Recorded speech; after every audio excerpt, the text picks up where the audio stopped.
like to welcome you out to another episode of the Lodestone Training and Consulting Podcast. I'm Jared Ross. And I'm Chris Johnson. And this is our second time now recording for YouTube. First time was interesting. Trial run. Yeah. And hopefully we made some improvements with this one. And I'm pretty excited for what we have to talk about. Today should be pretty good. So we'll go right on to the first thing that I wanted to talk about. And that is, we are different as a training company compared to a lot of different training companies. If you go onto our website, you can go over to classes offered, and we have over 100 different open enrollment classes. So we aren't just focused on 3 pistol classes or maybe 5 rifle classes. We have over 100 of various classes and all sorts of different topics and things. And our classes run anywhere from like a 3-hour seminar or presentation to some of our classes are as long as 6 days. So with that, it really allows us the chance to focus and really allows us to get down into minutia in some of the classes and provide real training, where just a lot of other places they can't do that or they don't do that. And one of the reasons why I wanted to bring this up is occasionally we'll take some heat from some other individuals or some other, I guess, training companies who just don't quite understand that or don't see the advantage of having that many classes. So I remember one time, that was over a year ago, I believe, we put up a post, and it was me demonstrating to a bunch of students how to fix a rifle, a bolt override, with just single-handedly, just with one arm, one hand. And one of the comments from someone was like, that's so unpractical and what a waste of time on the range when you could be doing, I don't know, pro timer stuff. And interesting perspective, interesting point. But then when I flashed over to see who made the comment and who it was, somebody else who was running training. And I believe he did somewhere between 4 or maybe 6 different classes, and all based on the rifle. And I'm sure for what they were, it's good stuff, not knocking that. It's just that one of the things that we have felt a real advantage of doing is taking our time and spreading out our classes, and that way we can focus. So where, say, somebody else, maybe this guy, he might spend half an hour talking about a couple malfunctions and then rolling on, where we've dedicated a full day, both the pistol and a full day, both the rifle, focusing on malfunctions and allowing students to actually get time behind it and practice reps and actually learn the function of their weapon and learn how to solve problems. I think a lot of that comes down from what is our background? What is our experience? Where do we see things from? You say that we've got so many classes. We have such a broad range of information. Well, one, you and I don't teach every class. We do bring in other instructors for specific classes. Mm-hmm. We bring in subject matter experts for specific things. We have a different concept here at Lodestone, and that is the Lightfighter mindset of being well-rounded. We are not just a company that is training you to be the best balloon shooter. That's not our goal. Our goal is to make sure to facilitate that you have all of the tools in your toolbox necessary to do whatever it is, whether you're law enforcement or you're just an armed citizen that wants to be prepared for whatever may come down your way. That's why we build our course catalog the way we do. And it isn't just, oh, hey, I got a great idea. We meticulous over all these classes and go through the fine details. And how does this fit in with everything else that we've done? Where does this add to that Lightfighter concept? How does this make you better? Yeah. And that's the thing. I think people, especially with the internet, it is so easy to be that keyboard commando, and I don't engage. It's like I don't need to get down to that level and be like and argue with someone that is only seeing something from a certain perspective. And they're taking maybe one picture, a 30-second clip, completely out of context, and not reading what the description of was behind that clip, and the scenario with the malfunctions drill. Why is it that we train so much on malfunctions? Because we've seen a thing or two. Because we have been in a place that I couldn't just raise my hand and say, sorry, can I start that stage over? We've been in a place where, I had 18 Delta on my team. He had the lugs break on his bolt on his M4 in the middle of a tick. So we're in the middle of What's a tick for troops those? in contact. Yeah. We're in the middle of doing the work, and suddenly his gun has a catastrophic malfunction. It's not going to work again. He has to transition to his pistol until we got an AK into his hand, and then eventually I looked at his gun and saw what the problem was and saw that it would be an easy fix had I had a bolt carrier Yep. group Yep. on me. So that changed the way that I operated. I carried a bolt carrier group complete on my kit. So if that ever happened, it never happened again. The rest of my career never saw that happen again, but I was prepared. I've passed that lesson on. I've shared that with students. We were at one of our cephalics, and a student had a bolt break in half. I mean, things happen. It wasn't a gunfight, but he had listened, and he had a spare bolt carrier group. Mm-hmm. He was able to swap that out and go right back into the drill. And that's where our experience come from. We have that things happen, where you might have an individual that comes from a competition background where they have the ability of being like, oh, hey, I have a malfunction. I need to stop the timer and clear this malfunction. And they can sit there and spend all the time that they want to do that. They might have someone that comes in and fixes it for them because they don't even know how to do that. That's fine in that world. We're not training people for that world. That's one of the things I absolutely love about this company is we tell people, go to other companies and get more training. If you want to learn how to shoot balloons fast, go do it. Go do competitions. And people are, Green Berets don't like doing competitions. All right. I do not like going to a competition that's a memorization contest where I have some 400-pound dude with a $4,000 gun that beats me because he can memorize the stage and there's no movement involved. I don't think that's fun. Okay. I don't feel that that's worth my time. A blind two gun where I'm running and gunning and doing things like a stress shoot, I'm in it all day long. And I'm not there for any kind of prize. I don't need, my man card doesn't need extra holes punched in it.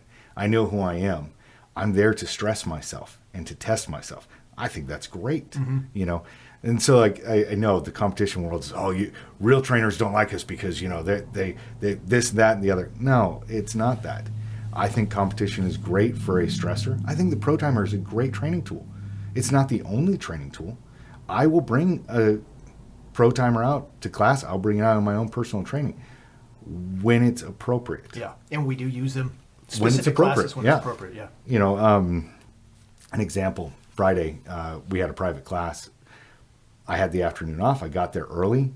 I'm going to work on personal stuff. I took a cue from the podcast with Oz and Flynn, where they were talking about doing the reload drills. And I was like, I haven't worked that live in a long time. I do that on my dry fire practice. So let's go ahead and do that live. Let's go ahead and load one round. I spent like an hour and a half and one box of ammo and got amazing training out of it. At a point, I was needing more of a stressor. So I didn't bring a Pro Timer with me, but I had my phone. I set my phone up and I was looking at the second count on that. And I was trying to go faster because I got to a point where I was being very accurate. I was being very fluid with it. I needed to increase the stress.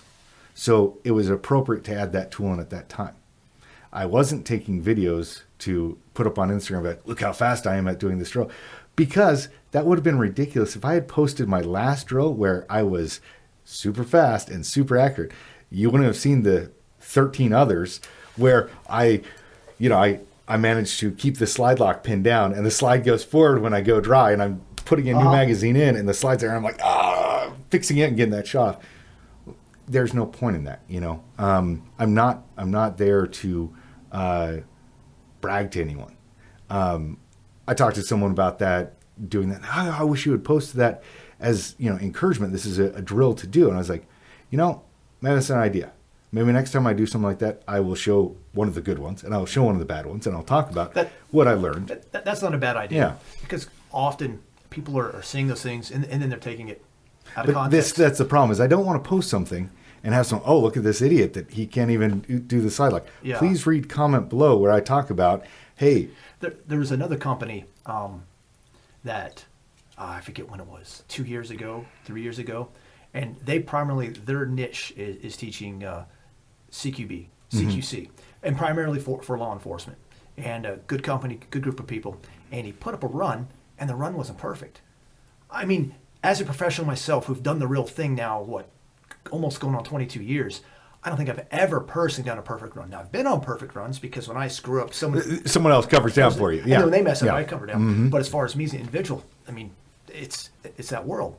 And his company's getting destroyed because he had the audacity to push and to post a real run.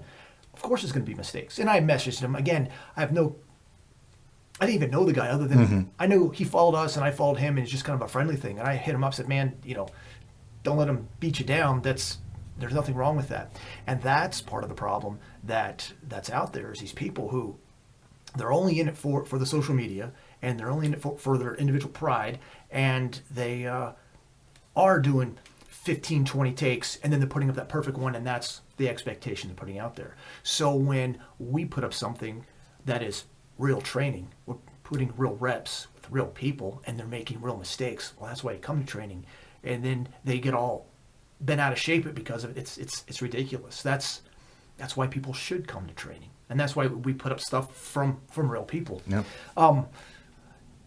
Like working in a car, right? If you're working in a car, and if you're at real training, there's nothing wrong with sitting in that seat and hitting different angles and trying different things. You're getting in reps. It's no different between that and, say, working at you got your rifle and you're working at a VTAC target. Yeah, so that VTAC barricade, and in a real gunfight, no, you're not going to stand behind a piece of plywood and get 3 shots out of every cutout.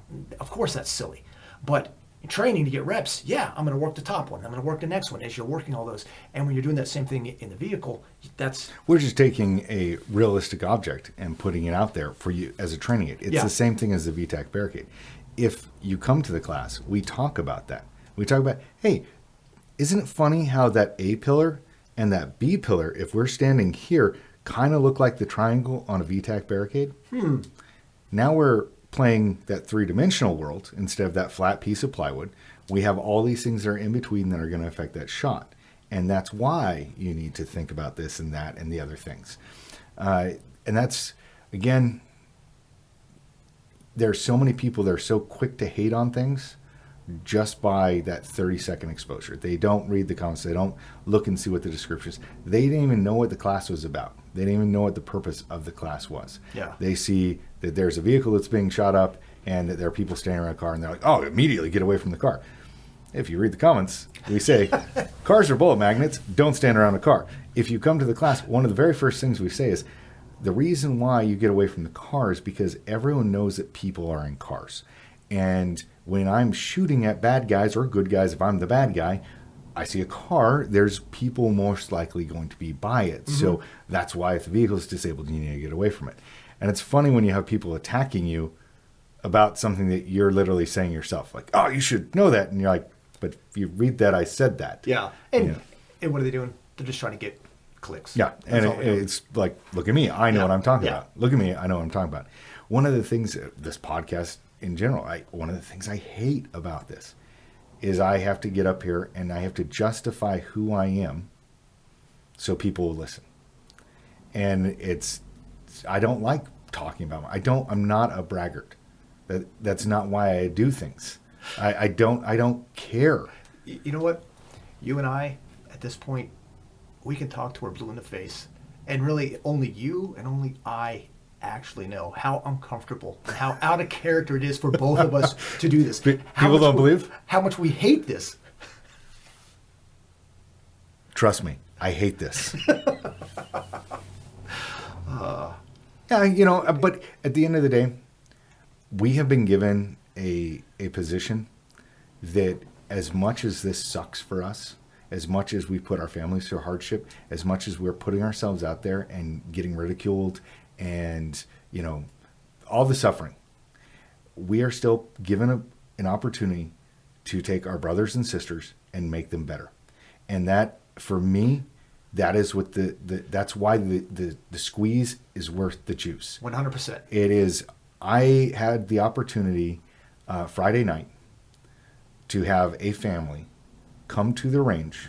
One of their older sons arranged it. It was, a couple boys, young men, young adults, and their parents, and train them, and to help them be better. I walked away Friday night rejuvenated because I had people that came in that they had one set of, oh, I could do this. I have this talisman. I have this concealed carry gun, and I know I'm safe with it. Uh-huh. And I took them through scenarios where they were like, oh, I need to do more work. This is how I do that work. This is the benefit of my family by doing that work. And the final drill that I did for them was I took them back to the 25. I put up a blank target, and I had them shoot at that, regular, E-types. When they engaged, they're aiming center mass. And then we walked up and we looked and saw where their rounds were. And when I have someone that prior to was like, oh no, a 380 bodyguard is plenty good. Okay. And without me saying, no, it's not. It's actually absolutely horrible. I wouldn't even give that to, my worst enemy. It's other than contact. And because right now someone's like, oh, a 380 is perfect. Because if I have someone that's like ripping me out of my car at the gas station, that's not the scenario I gave. I gave the 25 meters, which is you're at one end of the grocery aisle and the bad guy's at the other end. Yeah. The individual is like, okay, maybe I need to carry the 365.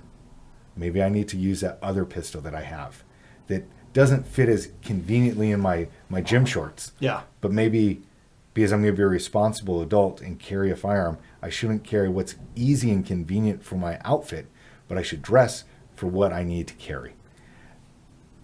It's like the Dr. Seuss, the Grinch, his heart swelled 10 times. I'm just like, yes, and that's why I'm willing to do things like the podcast. People are going to sit there and be like, oh, 380 bodyguard is just fine. That's a perfectly viable pistol for when I'm riding on the subway car. Okay. Yeah. But that's not every scenario, and I can argue I can argue that the best carry piece for me and probably for you, because, based on our size, be a Mag 58. There's no reason why we shouldn't carry Mag 58. Darn right. I can justify the threat even for that, If Andy's Gasworks listens to the podcast or watches, he'd be giving us a big thumbs up at that as well. That's the thing is, it's very easy to pigeonhole things and force things to fit into a place. And that's why I just have to be like, all right. Well, and that's why how we approach training. We are not teaching this is the answer.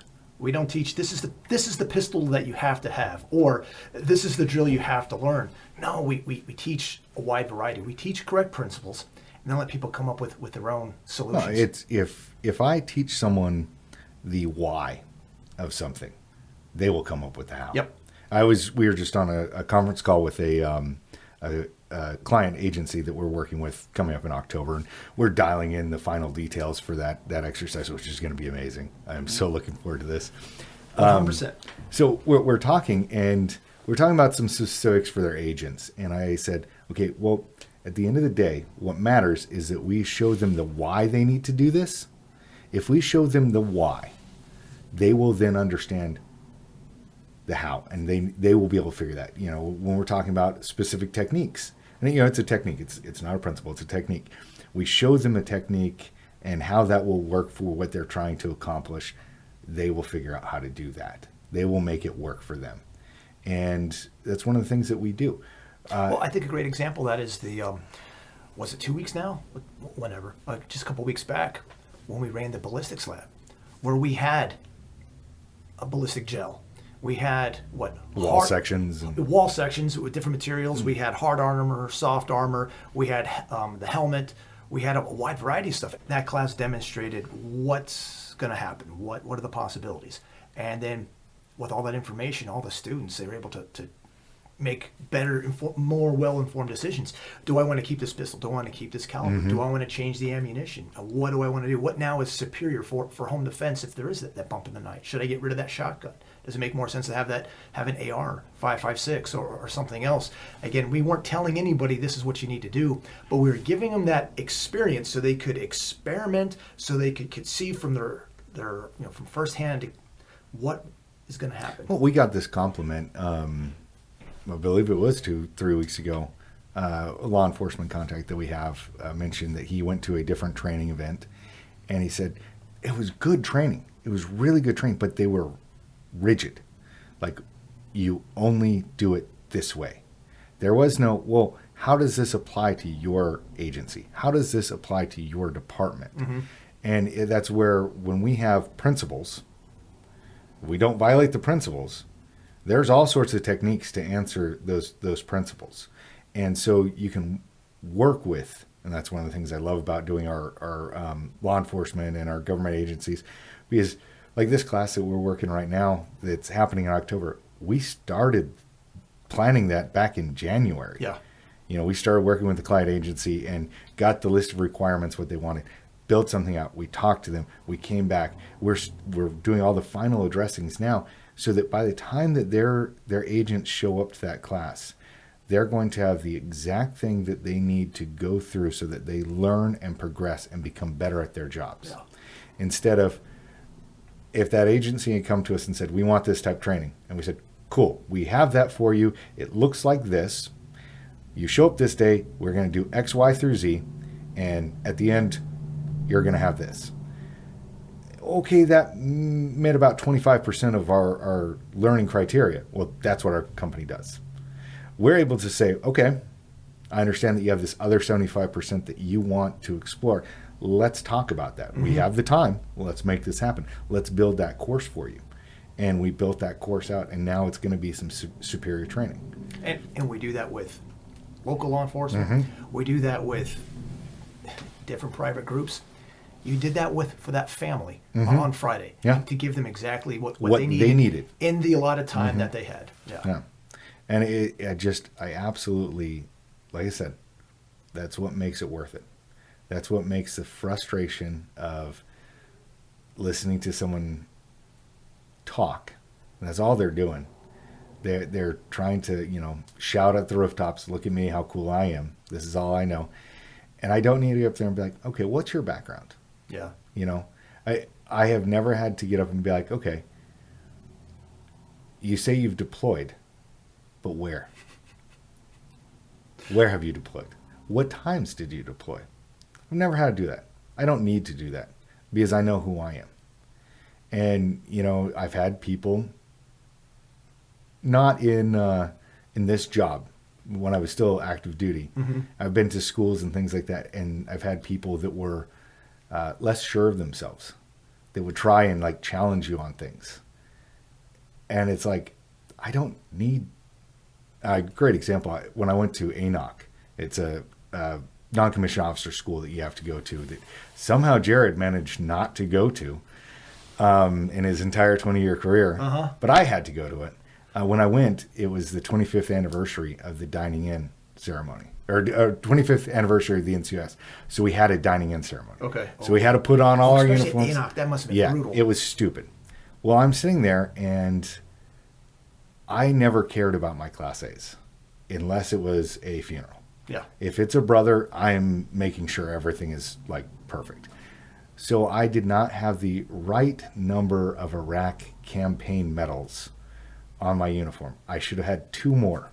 I didn't care. I didn't change it. So someone calls me out because I don't have the right number. And they knew, I'm not going to say who it was, but it was another 5th group guy, and I'm still mad at him about this. He calls me out because he knows that I should have more. Mm-hmm. And I'm like, it doesn't matter. I have this many, more than those people that never went. I don't need to say that, I don't need to say where I was because they already know. They tried to make me drink the grog, which as a Latter-day Saint, I don't drink alcohol. So they have the non-alcoholic grog bowl. Yeah. And this is one of my, I really had some serious sadness for the organization at this point. They had poured like milk and orange juice and all kinds of stuff in it. And the sergeant major's yelling at me, and I was like, it's not professional. This whole thing's not professional. That civil affairs female just literally peed in the planter over there in front of everyone. You can't tell me I got a drink out of that grog bowl. And then I went home. I deployed to Afghanistan 2 weeks later. Right on. Yeah. But you know what, that's the thing is, I know that there are a lot of people that, based on timing or what unit they went into, they didn't get the same experiences that I did. I tell people all the time, I was so fortunate. I got the best schools. I got some amazing deployments. I got some pretty bad deployments, but I got some really good ones. Yeah, you did. I had a phenomenal career. I look back and the stars aligned for me. You know, just talking about, you just think about the two of us and how there were certain things that happened to me that were out of my control that forced me to get some training, and also forced me to stay in certain areas longer where I didn't want to be. But all of it was preparing me really to be able to leave active duty when I did and start training. And I can look back, hindsight, 2020, God was making sure I hit all of those earmarks in preparation. I mean, shoot, did I want to be a Delta? No, but I went through that Delta course almost to the very end before finally, even though I tried as hard as I could, I finally flunked out and then went over to the Bravo committee, which is what I wanted to do from the begin with. But that set me up so that I knew what I was doing. I am a soccer medic, so then even though I did a little bit of medicine, it allowed me then to teach and to spread that knowledge here. And then me laying all this groundwork and all the preparation work allowed you got all those schools, you got all that experience. Yeah. So then when it's time for you to leave, just like, hand in glove, you're here and together we've been done some courses that I got 2 courses that are extremely specialized. They run 4 of these courses, both of these classes. One they don't even run anymore. They run 4 a year, and they're only 12 slots. You usually, if you're lucky and you're like in the right place, right time, you get one. I got both. Yeah. And I used the stuff in 5th group, but not like it was. I didn't use it like I was in 5th group. I've used it more out here, training our federal partners and being able to educate them, training our local law enforcement, and doing some stuff with other groups, preparing them, than I ever would. That was completely me being put in the right place so that I had the knowledge so I could pass that on to these people. Yep. We have been prepared. Yeah. Absolutely. And I can totally see that. As you and I both, over the past year, the frustrations that we've had, all the different things that have gone on, one or the other is at one point was like, all right, I'm done. And I was like, no, hold the course, man. Hold the course. I know it's a lot. We can push through it. Usually it's more me where we're like, all right, I'm done. I'm ready to quit. But, then you do something like last Friday. And you walk out and you're just like, I have made a difference in people's lives. So now let's segue this podcast into talking about Lightfighter. That is another experience that we both have now for 2 years that has been phenomenal. And I cannot wait to run it again this year. So let's talk a little bit about it. For some of you, especially watching on YouTube, this might be the first time you're even hearing about it. And we keep throwing out Lightfighter concept of being well-rounded, not just focused on one specific thing. Sure, you can run your pistol with a pro timer, good on you, but can you run your rifle? Can you start a fire? Can you walk in the woods? Can you do any number of things? And this challenge is something that it was my brainchild at first. This is something I wanted to do. And then as I brainstormed, as I shared the idea with Chris and with some others, it really started to come together as an incredible event. And just really looking forward and excited to be running it for the 3rd time. And, we live in a soft society. We do not have challenges. I mean, I look at my life right now and think, okay, what's a tragedy? I mean, I've had some bad times, but right now, what am I frustrated about? I'm frustrated because of just these super minor things. It's just admin stuff. It's just timing things. My body is not being stressed. My mind isn't really being stressed. I'm not being taxed. We need to put ourselves into some sort of hardship. Yes. I work out all the time because I need to have my body proficient and growing. Well, if I wasn't adding to my workouts, if I wasn't adding that stress on, what stressor am I putting on my body? How am I going to grow? I'm just going to sit on the couch and veg. There's no growth there, So my original idea with the Lightfighter is, like what you just said, we just don't do hard things anymore. So I wanted to create something that would be a gut check, a test for yourself. Yes, it's a competition. Yes, there's prizes, but really it's just eye against eye. It's just you competing against yourself and pushing yourself. Every successful society, every successful group, organization, they have that period, that trial period of going out and testing oneself. And, for us, you could say it was selection, SUT, and SEER school. Those are your three major tests. And then for every, for a lot of native tribes, they had to send their young men had to go out on that vision quest, had to go do something. Every group has that period of testing, that period of going out and eye against eye, pushing yourself.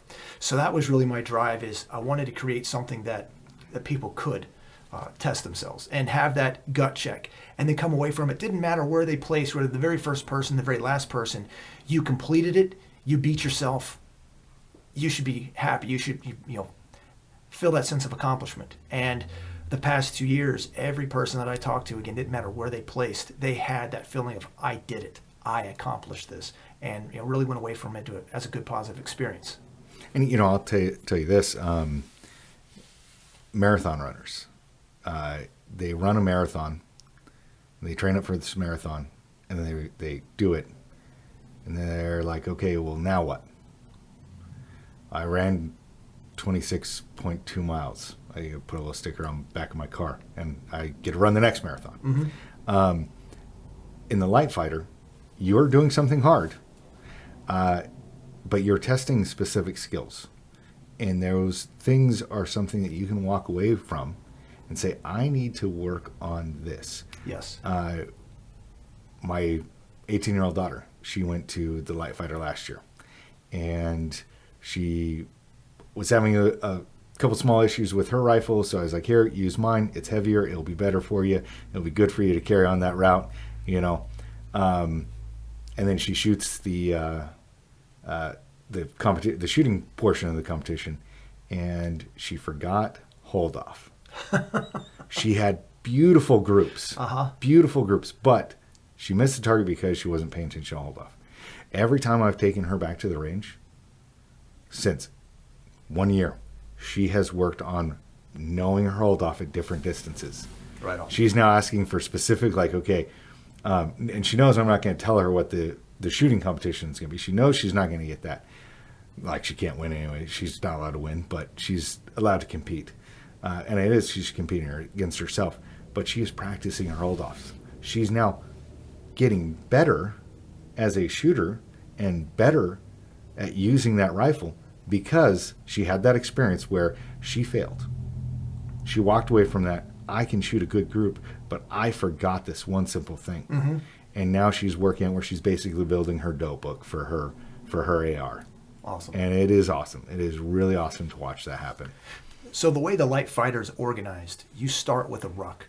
You start and you're going to do 8 miles with a 35-pound pack, minus the water weight. So you need to carry at least 35 pounds. 35 pounds start and finish. So if you got your Lickies and Chewies, your little Cliff Bars and stuff in there, and you're thinking that's going to count for your weight, no, you better have 35 pounds at the end. I weigh your ruck before and at the end. So after you complete that 8-mile march, the 8-mile ruck, then you go ahead and you do a series of different challenges, different stages. And what I'm going to do, or what we're going to do, is we're going to go through what we did the first year. Now, every year we keep some of the stages, or they're similar, but then also we take some away and we add some new ones. So even though we'll go through what we did year one, it doesn't mean this is exactly the stages or the challenges that you'll be doing. But it gives you an idea. Yeah. So the first was, as I said, the ruck. And I called it the Warrior's Path. And if you're not familiar with that term, which I first learned about it by reading old Louis L'Amour books, but apparently that term has been disappearing. I like to bring it back. So the Warrior's Path was the name of a system of trails used by the Native Americans all along the East Coast. I-81, 1115, parts of the Appalachian Trail are all modern leftovers of this ancient path. And what was this path for? Well, the Indian tribes in the south, they would use it to travel north. The tribes in the north, they'd use it to travel south. And it was for their young men. Springtime, they'd take off on the Warrior's Path to go down to their enemies, their enemy territory, and test themselves. So that, I thought it was a good idea and a good thing to think about. Before you even get to the challenges, you got to get there. So that was the reason one of the reasons behind that 8-mile ruck. Both of us, we're both airborne qualified. You're a little bit more qualified than I am. Some people, though, get all like wrapped up around that, oh, I'm airborne qualified, I'm a paratrooper, and the big thing is the jump, or for you, the big thing is the free fall. But man, that's just getting the job. That just gets you to work. Yeah. Hey, that was the thing. My first ODA was a truck team. Well, everyone's a truck team in fifth group, It's just your infill platform, Yep. You can do the best jump. You can do the best, scuba swim, whatever you want to do. That just got you there. Yeah. You have to be able to do the work after. And that's something that I think both the years that we've run this, people have learned where they thought that ruck, I trained all year for this ruck. I trained all year for this ruck. It is important. It's very important. And it is weighed heavier than the other stages. But you can be first place on that ruck and you can destroy it by 20 minutes. But if you fail or you don't do very good at all the other stages, you're not going to win. Yeah. Cool. So the Warrior's Pass was the first thing. And it is the first thing this year. It's going to be the first thing, every time we do it. You got to take that walk. Then the next thing that we did that first year was the cliffs. And the little write-up we had about the cliffs was from Omaha Beach. The most difficult task in Omaha, the conquest of the outposts in the cliffs, was assigned to the 2nd Ranger Battalion. Small arms fire on Lieutenant Colonel James A. Rader's 3rd Ranger Companies as they began the assault to silence the massive coastal batteries, which intelligence said menaced the American beaches on either side. The Rangers climbed on the cliffs, and under intense fire, they occupied the German positions. At the end of the day, only about 90 Rangers remained eligible for combat. So, again, another example of light fighters from the past that we were inspired by. So, after those guys did that walk, and they thought, okay, now we're finally done. And remember how they walked? We had them just kind of go around a little cul-de-sac, basically in the woods, and all of a sudden there was a cliff. Yep, and then they had to scale that cliff with ropes. Mm-hmm.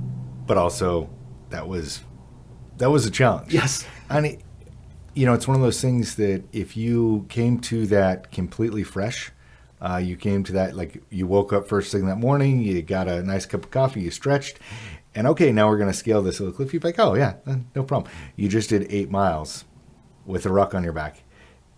That made some people pause. Yeah. Yes. I remember the guy who came in last place.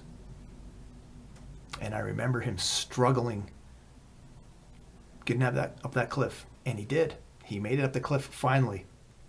And then he went on and did everything else. And again, because he was the last person from the ruck, he was the last person, I think, to finish everything. And just how overjoyed he was. He did it. And then now seeing him as he's shown up to classes and stuff, he has cut so much weight since then. And he has really been dedicated of, I'm going to improve myself. Yeah. I'm going to get myself into better shape. Yeah, good stuff. Do you remember what we did after the cliffs? Land nav. Tell us about land nav. So land nav is, in my opinion, one of the most important skills that you can have. If you can't get there, you can't do that. And also, as a leader, if you cannot navigate, you are going to instantly lose the trust of your followers. So I believe that that's super important to have in any kind of assessment, some sort of land navigation. And because it is the nature of this event, we don't have the full 6 hours that I'd like to dedicate to land nav. I keep saying that we should do land nav as part of the 8 mile and, just lose people. But, there's that guy that he could easily do that 8 miles in like an hour and a half, but he can't navigate. So he would end up doing it in like 5 hours and do like 14 miles. That's the thing. But I think that land nav is very important, and that's why that is going to be something in every light fighter, some variation of land nav. Yeah. And it is going to be something that is challengeable but doable. Well, I'm not going to ask people to come up with a polar plot and drop a mortar yet. Still working on that pneumatic mortar. But I do want people to know how to use a compass, how to walk on a pace count, and how to find a point. I think one of the reasons why we placed land nav, at least that first year, at that location was because they're physically beat from doing the 8 miles. Then they just climbed up that cliff, so that was when they'd be most physically exhausted. Yeah. All the other things, it took some physicality, but nothing like the way they'd feel right there. So now when they're all physically beat up, now they have to, it's all mental. They have to use that brain. And again, that messed with some people. Yeah. So after land nav, the next thing we did was rifle. Yep. And the light fighters that we pulled as an example were those Brits from Rourke's Drift. So if you're not familiar with that, there's a great movie called Zulu that will teach you a little bit about Rourke's Drift. But basically, it's just a little over 150 British soldiers, 39 of which were in the infirmary, or they were already sick. They were defended their station that was attacked by at least the low end estimates were 4,000 Zulu warriors. And those 150 guys were able to hold them off. And even though it came close, they were never overrun. And it was really because, one, the rifles, and two, they knew how to use those rifles. Yeah. And they used them effectively individually as well as together as a unit. So mastering, as a light fighter, mastering the use of that rifle is important. So that stage, that was just strictly marksmanship. They had, was it 20 rounds or 40 rounds? I forget what we did the first year. I can't remember. Yeah, but anyways, that was, again, they were still kind of tired. They didn't have enough time really to relax too much. But then there they ran through some marksmanship drills. And that was pretty much cut and dry. Those who shot the most accurate, they got more, they scored better. After that, then they made their way to our buddy Martin from Mossy Forge, and they did the axe throw. And Martin, he gave them some talking points. And for a lot of people, I think this took some people by surprise. And they had, 3 or 4 tosses for accuracy with the axe. And the example that we used there for that one, again, good old light fighters, was Rogers Rangers. And that was one of the things that all of them needed to have an axe with them and have the knowledge of how to use it, both as a camping tool, a necessary tool, and then also a weapon of war if called upon and needed. All right. The next one we went to was the Kim's game. Absolutely one of my favorite. I mean, I've been playing that with my kids since they were little. And this was one that we know is important. And I think it just blew some minds. Like, what is going on? What is this? Kim's game? Are we going to explain it or just make them look it up? Yeah, they can explain it. Please. So the Kim's game is a memorization drill. You're allowed a certain amount of time to look at an area that has a bunch of different items in it. And then you have to go back and recall the items that you saw. I was on a special reconnaissance team, so we conducted a lot of, sitting in the hide site and staring at an object and having to go back and sketch it or write what you saw and things like that. It's very important as a light fighter to be able to communicate and pass that information along. It comes from Rudyard Kipling? Kipling? Yeah, we'll just go with Kipling. Kipling, yeah. John will go with Kipling. Kipling, he had the book Kim, was about a little boy growing up in India who had a Irish father and a Indian mother and became a spy for the British. And how they trained him as a little boy to memorize things and to be a spy, he used to play these memorization games. Cool. That was a fun stage. I think Oz helped us out at that Yes. stage. Yes. right, the next stage was the stock. And the example that we used for the stock of a good light fighter was Carlos Hathcock and his stock of the NVA General, which I guess that's pretty much about, well, I'll read some of this. He crawled over 1,500 yards of a field to shoot the NVA General.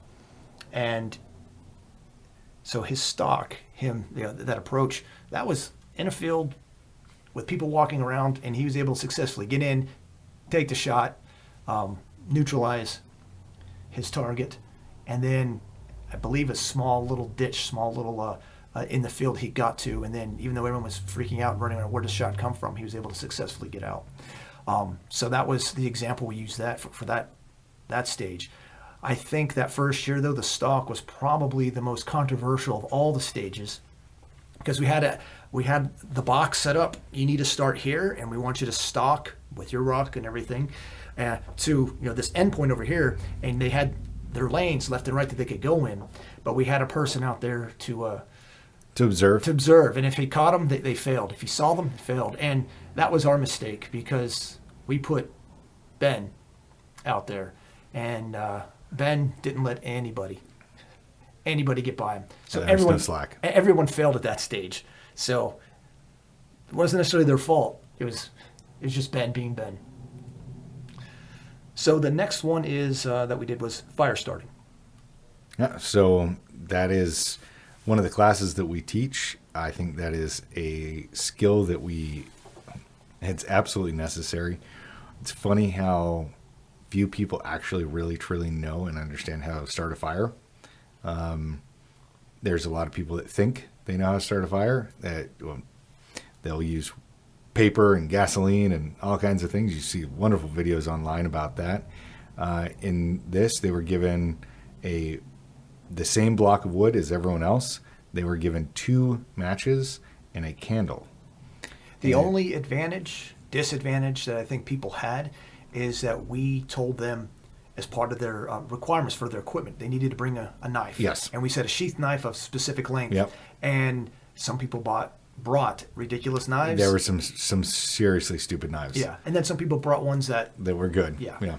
And so they had to process this block of wood, and they had to start a fire, a big enough fire to burn the string. Classic, like Cub Scout level, start a fire drill. But they were limited to that one block of wood. And they were on time. There was a clock for this, and that's how we were able to assess. There were some people that got it pretty quickly. What do you remember? What an average time was on the fast end? Average time was probably like 4 minutes or so. Okay, but there were some people out there 45 minutes. Oh, easily. And there were some people that, and I can't help this. I'm a teacher. When I saw people struggling and just completely not knowing, take a look around and see that everything's good. All right, I'm going to go over and be like, okay, this is how you baton. You're going to, do this, and got them where they were able to process that wood and start their fire. Yeah. But that is a life skill that we just, this day and age, it gets cold, flip the thermostat. We don't think about it. Yeah. Our ancestors survived with fire. I gave them 2 matches. And some people, that was not enough. There were some struggles that were going on. You think that just getting that ignition source, I have a match, it's easy. There is so much more to the firecraft. Yeah, that was one of the ones. It's probably one of the most eye-opening events. Mm-hmm. And after that, we saw a huge uptick in the austere environment, wilderness skills class, where people, they wanted to learn other stuff, but they wanted to learn how do I actually make a fire. So that was pretty cool. The next stage, I think that was your adoptive father. Yes. Was the one who ran that stage. That's the black powder. Yep. So with this one, to make it equal, we didn't require anyone to load or set it up. So he did all the work. It was just simply running the musket. And again, this was for accuracy. So with this one, the follow-through and the recovery are just a smidge more important than with a modern rifle, because you're going to pull that trigger and bang, it's going to go off, and then there's going to be that slight delay before it actually does go off. But that was a fun stage. That was a good stage. Yeah, I definitely like the black powder. That was awesome. Yes. And it was very telling.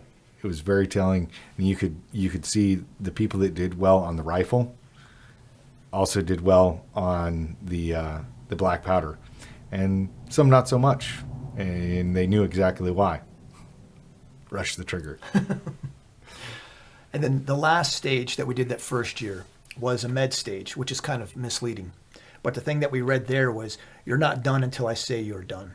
You're not dead till I say you're dead. From Thermopylae to Mogadishu and other fights you've never heard of these past 20 years, the light fighter stays in the fight until the end, no matter the injury. So after reading that, we would provide a tourniquet for them and ask them, what's your dominant arm?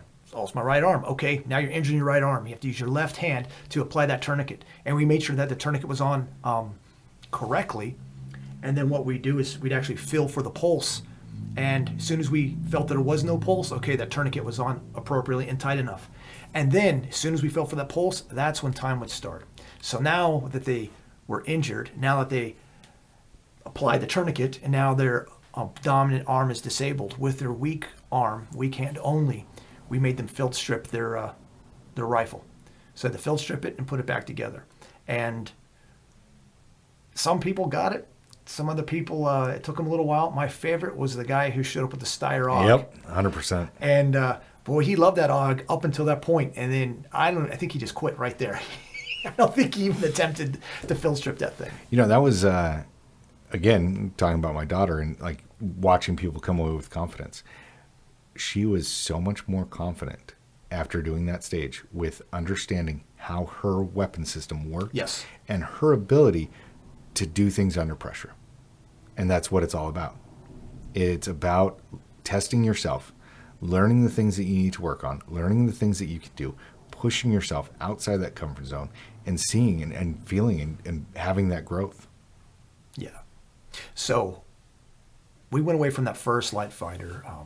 That was an awesome experience. Mm-hmm. It was very uplifting, very rewarding. So we did it again last year, and we had about double the number of participants last year. And some of the stages were the same, and then we changed some. So this year, I believe Light Fighter is going to be bigger than it ever has been. One of the things this year that is different is really we had friends, we had sponsors like Mossy Forge, but that was more because he's just such a good friend of ours. So that he was there to participate. But this year, we actually have a lot of companies who are sponsoring and adding to the gifts and stuff. And by the time this podcast comes out, we'll probably already be officially on social media acknowledging who some of those sponsors are. And we're really grateful for that. But just to give you guys an idea of some of the sponsors, of course, there's Long Shot. That's where we're going to be holding it, is at Long Shot. Now, they have their gun shop in an indoor range, and they have shoot at that location. I forget, 10, 15 hookups from our RVs, but we'll be over at their long range where there's a lot of acreage that we'll be using for the ruck, and we'll be doing all these stages. And that's where we'll be setting up. So we're really thankful for the folks at Long Shot for sponsoring it and helping us with the whole program. Also, we have Shank Ammo, Viper Holsters, Goon Beam, Law Tactical, Pineland Coffee, Fieldcraft Coffee, F3 Tactical, Avenger Athletics, Mossy Forge, Rep Fitness, and Shot Stop, and a few others that, a few others. We're just getting the final details on nailed in. those. Yeah. So really excited for all of them. And what this is going to allow us is, in the past, we've had prizes for first, second, and third place. We're still going to have those prizes. And the first place prize has been our built Light Fighter rifle. So that's what whoever finishes in first, that's what you'll come away with, is the Light Fighter rifle. One that is unique. Not everyone is it's not a clone. It's something unique and different that I'll help design, and I might have a hand in it, but really it's Chris' craftsmanship as he's assembling and as he's building that rifle. And then we'll have other prizes for the first and second. But because we have so many sponsors this year, now what we're going to be able to do is we'll also have additional prizes for the first through 10 finishers, as well as we'll have a prize, whoever does the best at each individual stage. Another thing different about this year is the last years that we've done it, there really hasn't been any spectators. There really is nothing for other people to do, because once it starts, you go. And since it's an 8-mile loop and then a 2-mile loop after that, there's no place to sit on bleachers to watch and observe and to cheer. This will be similar. There will be a couple places where we will have people that they can observe, but we're also going to be having some side events going on. We're also going to have all these vendors, all these sponsors. They're going to have booths. They're going to have places they're going to be able to sell products, where they'll be able to show off some of their wares. We like doing things for families, so we will have bouncy castles there. There's going to be some food there. It's going to be much more, I don't know what the right word, group oriented. So everyone, unless you are actually participating, or unless you are actually camping overnight, if you're just showing up for the day, it's open for anyone for free to come and observe, cheer people on.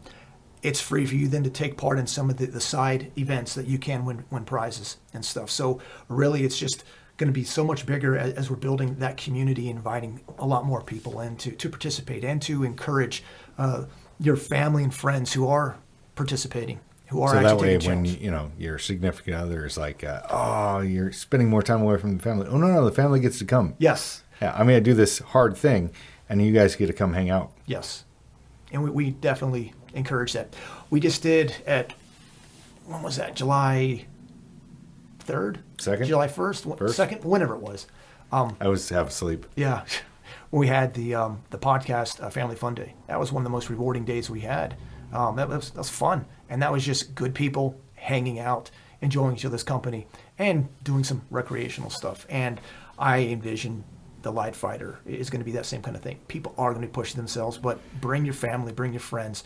Let them encourage you and cheer you on. The way the route is laid out this year, there's going to be places for them to easily move to. So as you come and you meet that point, they can encourage you. They can also make fun of you how much you're sucking. That might even be more encouraging for some people than others. But really looking forward to this, and it's going to be a good time. Got any closing thoughts or anything? No, I'm just looking forward to it. And like you said, it is refreshing. It is a great time to get out with like-minded people, to be in the woods, to push ourselves, to experience something difficult, and to learn and grow. Yeah. Yes, it is. So, Lightfighter is October 14th. It's Saturday. We start at 7. I think 7 in the morning is when we kick off. But if you register and you can come and camp out the night before, and we're going to be visiting, socializing, having food, enjoying each other's company. And it is a good time. We highly encourage you to come, and again, bring your family, bring your friends, and come join in the Pennsylvania Lightfighter Challenge. So one last thing, we give away tabs. Let me rephrase that. You have the opportunity to earn a tab. So the first 10 people who finish, not who finish, but the first 10 people who place, you then earn the Pennsylvania Lightfighter tab. And for everyone else who completes it, then you get the American Lightfighter tab. And that is something that I've seen individuals, they've rocked those things. They will wear them in class. Great sense of pride. Yeah. And again, like you said, you earn it. Yes. You earn it. And there is such a value in things that we've earned. We can look back and reflect and see, I did something hard, and I have that to show for it. It's a constant reminder. I have in my Forerunner, I've got little mementos and things that I've stuck up there to remind me of who I am and things that I've done and what I've accomplished. It helps. Cool. Well, thank you. Thank you for listening and watching, and hopefully you see some improvements with this podcast as the last one that we ran on YouTube, and we look forward to keep working and keep doing better. Again, thank you, and you guys stay safe. We'll talk to you next time.